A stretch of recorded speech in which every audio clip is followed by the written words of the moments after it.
What is going on, guys? This is Splurge bringing you a quiet week 3 of BBL Season 2. This week we are playing Max Rapture of the... Oh heck, the name's just escaped me.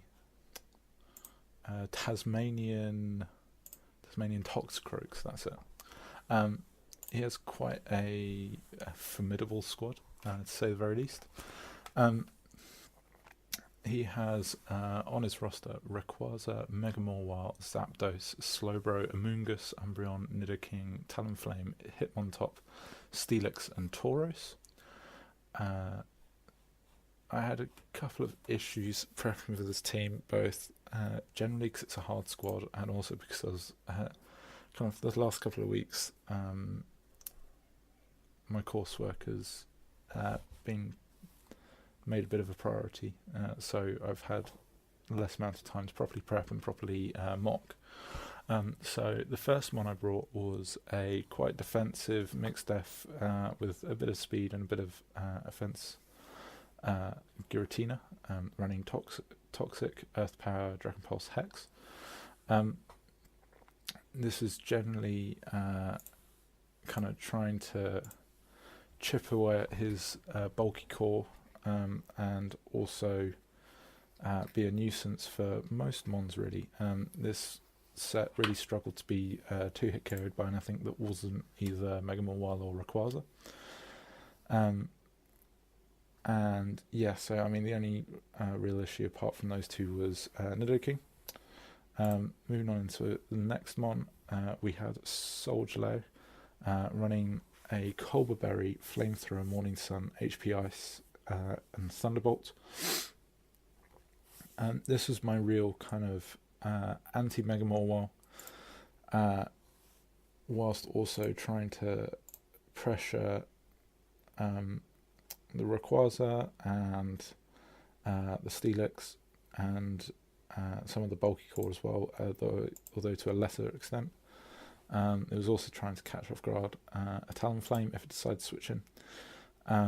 It was running 252 HP, 36 defense, 52 special attack, 4 speed F, and 164 timid speed. This was creeping something.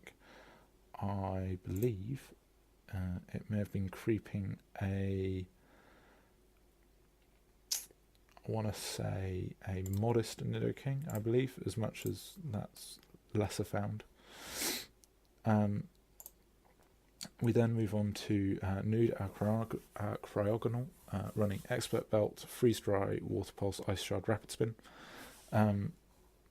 Yeah, this was my bulky core breaker, minus the Umbreon.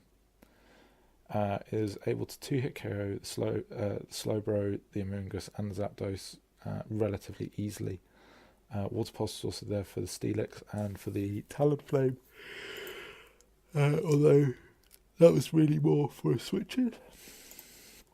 We then move to Alolan Golem, running Aya Papa Berry, Galvanize, Explosion, Earthquake, Return, Stone Edge, max speed, max attack. This is to try and just catch an Umbreon off guard. We should be able to do a reasonable amount of damage. The Explosion should KO most sets, I believe, which you'll see is a bit controversial when it comes to the game. We then have Landorus running Choice Scarf, Sheer Force, Stealth Rock, Earth Power, HP Ice, and U-Turn. This is my speed control for if Rayquaza gets out of hand, or amongst other things. It's also my rocker, dedicated rocker, because I felt that my team kind of forces Zapdos to be the house of control here, because neither Talonflame nor Hitmontop really enjoys being in a more supportive role. And then finally we have Excelgor running Spikes, Horse, Shuriken, Yawn, Bug Buzz. Yawn I felt was kind of needed for the more bulky core and for the setup mons. Spikes also did quite well versus his squad, and then Horse Shuriken was for priority. Not sure on what, I'll be honest. And then Bug Buzz was just Stab. Yeah. So going into the match, all we see is he's brought Nidoking, Zapdos, Talonflame, Steelix, Umbreon, and Rayquaza. First of all, I was quite happy that I wasn't facing down the Mega Mawile, but also slightly annoyed because I felt that I'd over-prepped for it in some senses. Since I'd brought a special Solgaleo and quite a team that was dialed towards countering it and just making sure that it didn't run away with the show. Which, I mean, that's my own fault for over-prepping on it, but yeah, just mildly annoyed. The other thing was I wanted to make sure that the Umbreon didn't get out of hand, because something that I've noticed even in the first 2 weeks is that Dark types are causing me a lot of issues. That's because I don't have a fighting type in my squad. I'm looking to change that relatively soon. I'm about to go into week 5. Currently, as I'm recording this, I should have transactions hopefully for week 6, so that we have a bit more of a well-rounded squad. Yeah, I'll be honest. Whilst the first 2 weeks I choked away, I'm still not quite. Well, no, the first 2 weeks I didn't choke away. We've been through this before. But so whilst those two, I'm not happy with the squad yet. I want to make a couple of changes, see if it helps matters. If not, well then we're properly screwed. But yeah, so getting into this match, I wanted to try and just ensure that Umbreon didn't get out of hand, and I had a couple of ways to sort that out, such as Alolan Golem and Excelgor. And then from there, just maintain health versus the Talonflame and the Rayquaza, and I should be in a decent shape, as Landorus should be able to deal with Rayquaza, and it should be able to deal with Nidoking, and Bracknell is a little bit useless here, minus kind of like the 3 mons which are weak to it, but it's got 2 hard counters as well who've turned up. But yes, as we get into the game, what we see here is that, so firstly, Max, you have a cool ass avatar, I approve. And so I lead with Alolan Golem, just to kind of scout out. I think I was predicting a Zapdos lead or a Talonflame lead. But so the Nidoking leads, in fact, which is a bit of an issue. However, Giratina is able to suitably switch into this as, oh boy, as yawning happens. As the Nidoking goes for a substitute, it then goes for Earth Power. Presumably trying to work out what sort of set I am as I go for the Earth Power of my own. This substitute was less than ideal to just click first turn on his behalf. But so an understandable play, because I was evidently going to switch, as losing him on turn 1 is not ideal. So we comfortably take the Earth Power relatively well, as so he chooses to switch, presumably knowing that I can't actually touch this Umbreon with Giratina. But so what we see here is that we go for the Dragon Pulse, stab move, yeah, does nothing, does about 10%, especially when leftovers are taken into account. So not wanting to take a foul play, I decided to switch out into Solgaleo, just in case he wants to go for the Toxic as well. But so we immediately pop our Colbur Berry as this thing goes for the foul play, and it does around about 20, which should be setting me off the alarm bells at this point. Of course, me being me, I just completely forget about the mechanics of foul play. So I switch into Creep, and so already I'm kind of letting the game get away from me, because Umbreon's doing too much damage to my squad when I don't have reliable recovery. And yeah, so I bring an Excelgor here to try and pressure on the Bug Buzz, see how much that does. But instead, because I was predicting the switch, I go for Yawn, as the Umbreon still goes for another foul play. This just wasn't pretty to deal with. I'll come clean now. I kind of predicted for more conservative plays when Max went for more aggressive plays, and then vice versa, and generally just lost that, and it didn't go well.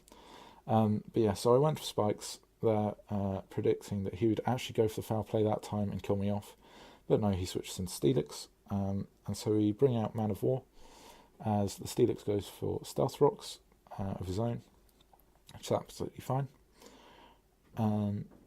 And so we're going to be pressuring this thing, and yet it still stays in hard on us, revealing that it has Rocky Helmet, so we go for the U-turn. I bring in no surprises because I'm predicting here that he'll probably have gone for a heavy slam, which does absolutely zilch to Soul Galio. And so we see the heavy slam here, and it does all of about 3 damage, I think that was. And so we fire off our own flamethrower, which does a decent chunk, as I know that we're able to take an earthquake, and even if it switches, flamethrower was a reasonable play. So the Steelix reveals it has Firefang, but so it doesn't do much. And so Umbreon switches back in as we go for another flamethrower. And we burn the Umbreon, which is kind of nice, but due to the Synchronize, we also get burned, which, I mean, doesn't do much for us as a special, but, you know, it's chip, which is less than ideal. And we also don't take a foul play from this point. Relatively certain. But so we click Morning Sun as we outspeed. And so the Umbreon also goes for Wish at this point.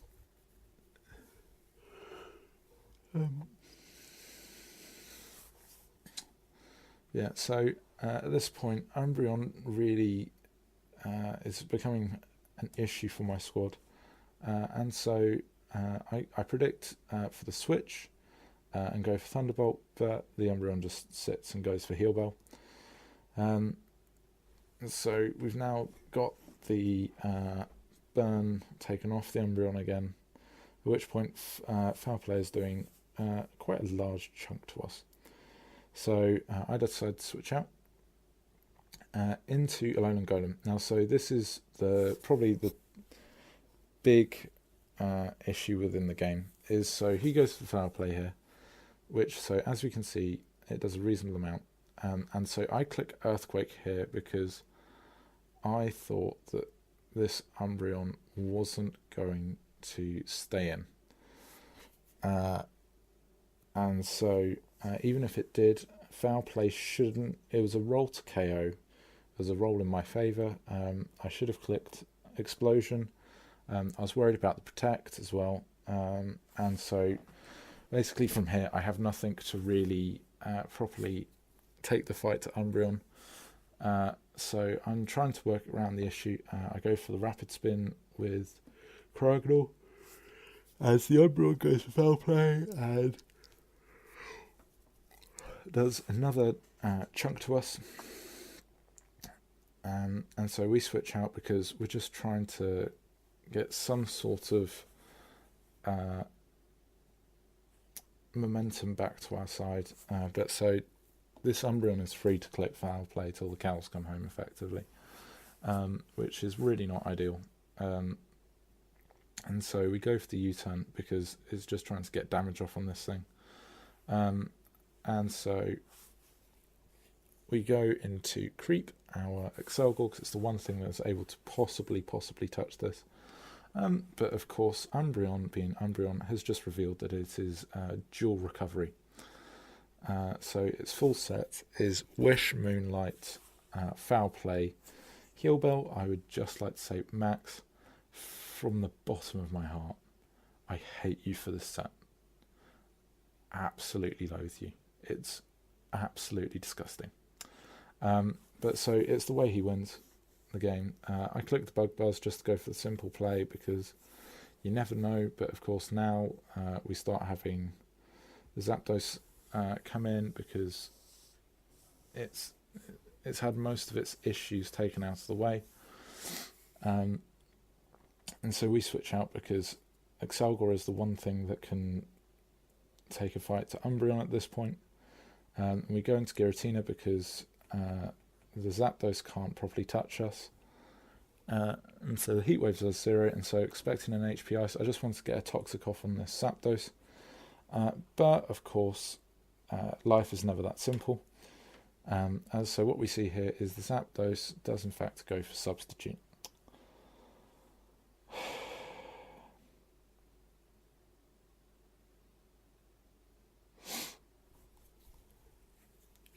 I mean, yeah. This is a tough game to swallow, I'll be honest. So the Zapdos then goes for Toxic, which is perfectly reasonable. Puts me on a timer. There's not much I can really say towards that. This is some of the issues that I'm having with what is a relatively slow squad. Is the fact that it is easy to take advantage of the speed, and I don't have much speed control alongside that, which is an issue, and it's an issue that I'm hoping to rectify. If you give me a second, I quickly need a drink.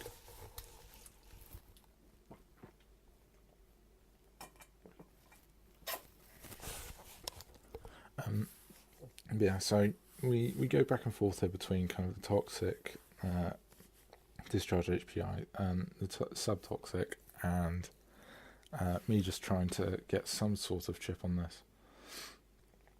And so because of this, Zapdos is also able to go for Defog to reveal that it is Mono Heat Wave. Again, this is just a really annoying set. I mean, it's a showcase in how to outstall what is quite a bulky squad as it is. But yeah, so we managed to now break the Substitute again. This is just a bit of a slow back and forth with Zapdos. Us slowly getting chipped by the poison. But so I decided to switch out into Soldier Layer, as we see another Substitute go up.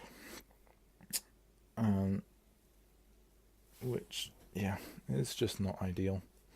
And this is how Zapdos is played, which is fair enough. So he goes for the Heat Wave versus us. And yeah, it does a reasonable chunk. It's going to 2-hit KO us. As we go for Hidden Power, because we just need to break this thing sub one way or another, and have something in on it that can actually take the fight to it. But at this point, what we're seeing is we're rapidly starting to get whittled down. This is not a pretty situation to be in. Yeah, so we see the Heat Wave again from Zapdos, and so Solgaleo is going to go down. I'm just going to skip a little bit, but so, yeah. We then see, I can't skip, I just remembered. Yeah, so we then see that Lando comes out, goes for the Hidden Power. But of course, we're not going to be KOing because we're just not, we're not powerful enough as it is, but so neither is the Heat Wave because this is a relatively bulky Zapdos. And so the nice thing here is that actually he is now at a point where I can't click Substitute, and we could KO. But so Max, which is also fair enough, is going for the differential. So he switches into Umbreon as we go for the second HP Ice. We switch out because Lando, you never know, we might be able to snatch some differential off him at some point. And so we sack off Bracknell here because it has no use in this game at this point. Yeah. We go for the Freeze Dry just to try and get something off versus this Umbreon. It does like a solid 15%. Nothing. Foul Play KOs us. We then go into Excelgor.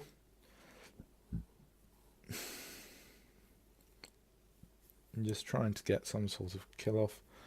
We do finally go for the Bug Bust versus this, and it does a solid 70% on the crit. The crit being the big thing there.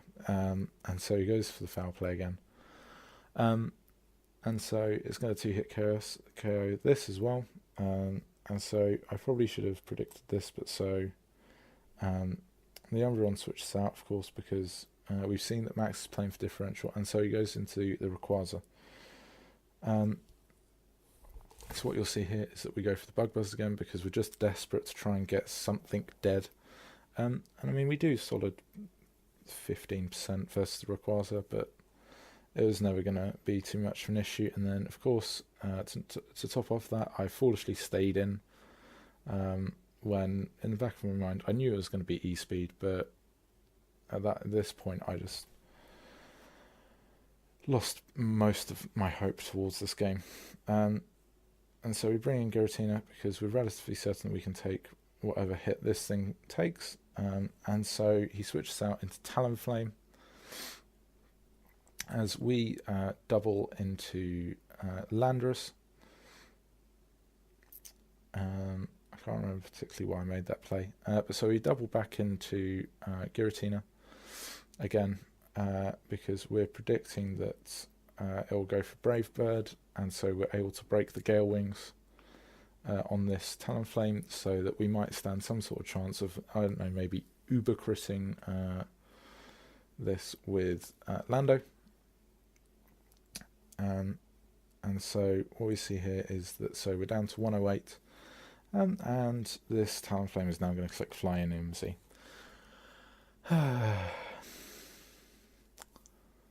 Yeah, it was just one of these games. And so we're going to see the Supersonic Sky Strike come out from the Talonflame. But so happily, we don't actually die to it, I believe, which is kind of nice. So we go for the Dragon Pulse. But of course, as we're quite bulky, this isn't actually going to KO. It's going to do barely half, if that. And so we're going to die to the next Brave Bird, especially down to the poison. And so we see the Brave Bird come off by the Talonflame, and so it's going to KO the Giratina. And then so what we see here is that Landorus comes out, and I just kind of Hail Mary the HP Ice, where so Max actually gets a bit cocky here and goes into Rayquaza. So we catch this Rayquaza off guard with the HP Ice. It should have been a 6-0, but it isn't in the end. So the Rayquaza goes down to the HP Ice. So what we see here is that Talonflame comes straight back out again. And so we go for the hidden power, but it won't KO. And so the Talonflame is free to go for the Brave Bird and KO us. And so I believe it still lives, so it will be a 5-0 to Max. Very well played, just utterly destroyed me. I can't really say much else towards this. We got hammered. Week 4, we have Matt O'Shea of the Montreal Milotics. Another tough game. Hopefully we can turn our fortunes around before we face Gypsy and have some sort of win under our belt. Otherwise, we're really going to be pulling out the stops to try and at least have one win before the halfway point. But yeah, have a very good week, everybody. And I'll see you guys in the next video. Bye.